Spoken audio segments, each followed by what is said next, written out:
एक साधु देश भ्रमण के लिए पैदल निकला हुआ था। एक बार रात हो जाने पर वो किसी गांव में आनंद नाम के व्यक्ति के दरवाजे पर रुका। आनंद ने साधु की खूब सेवा की।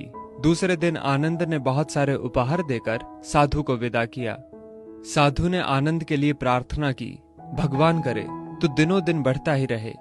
साधु की बात सुनकर आनंद हंस पड़ा और बोला, अरे महात्मा जी, जो है ये भी नहीं रहने वाला। साधु आनंद की ओर देखता रह गया और वहां से चला गया। 2 वर्ष बाद साधु फिर आनंद के घर आया और देखा कि सारा वैभव समाप्त हो गया है। पता चला कि आनंद अब बगल के गांव में एक जमींदार के यहाँ नौकरी करता है। साधु आनंद से मिलने गया। आनंद ने अभाव में भी साधु का स्वागत किया। झोपड़ी में फटी चटाई पर बिठाया, खाने के लिए सूखी रोटी दी। दूसरे दिन जाते समय साधु की आंखों में आंसू थे। साधु कहने लगा, हे भगवान, ये तूने क्या किया? आनंद पुनः हंस पड़ा और बोला, महाराज, आप क्यों दुखी हो रहे हैं? महापुरुषों ने कहा है कि भगवान इंसान को जिस हाल में रखे, इंसान को उसका धन्यवाद करके खुश रहना चाहिए। समय सदा बदलता रहता है और सुनो, ये भी नहीं रहने वाला। साधु मन ही मन सोचने लगा, मैं तो केवल भेष से साधु हूं, सच्चा साधु तो तू ही है आनंद। कुछ वर्ष बाद साधु फिर यात्रा पर निकला और आनंद से मिला तो देखकर हैरान रह गया कि आनंद अब तो जमींदारों का जमींदार बन गया है। मालूम हुआ कि जिस जमींदार के यहाँ आनंद नौकरी करता था वो संतान विहीन था। मरते समय वो अपनी सारी जायदाद आनंद को दे गया। साधु ने आनंद से कहा, अच्छा हुआ वो जमाना गुजर गया, भगवान करे अब तू ऐसा ही बना रहे। ये सुनकर आनंद फिर हंस पड़ा और कहने लगा, महाराज, अभी भी आपकी नादानी बनी हुई है।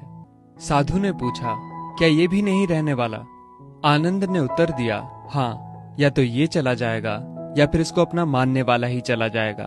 कुछ भी रहने वाला नहीं है, और अगर शाश्वत कुछ है तो वो है परमात्मा, और उस परमात्मा की अंश आत्मा।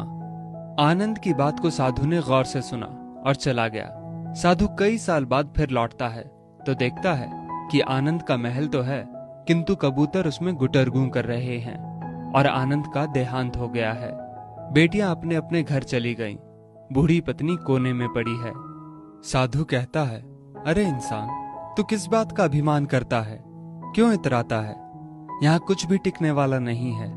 दुख या सुख कुछ भी सदा नहीं रहता।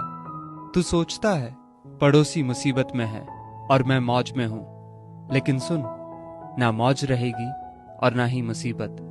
सच्चे इंसान वे हैं जो हर हाल में खुश रहते हैं। मिल गया माल तो उस माल में खुश रहते हैं, और हो गए बेहाल तो उस हाल में खुश रहते हैं। साधु कहने लगा, धन्य है आनंद तेरा सत्संग, और धन्य है तुम्हारे सतगुरु। मैं तो झूठा साधु हूं, असली फकीरी तो तेरी जिंदगी है। अब मैं तेरी तस्वीर देखना चाहता हूं, कुछ फूल चढ़ाकर दुआ तो मांग लूं। साधु दूसरे कमरे में जाता है तो देखता है कि आनंद ने अपनी तस्वीर पर लिखवा रखा है, आखिर में ये भी नहीं रहेगा। खूबी और खामी दोनों ही होती है हर इंसान में। जो तराशता है उसे खूबी नजर आती है, और जो तलाशता है उसे खामी नजर आती है।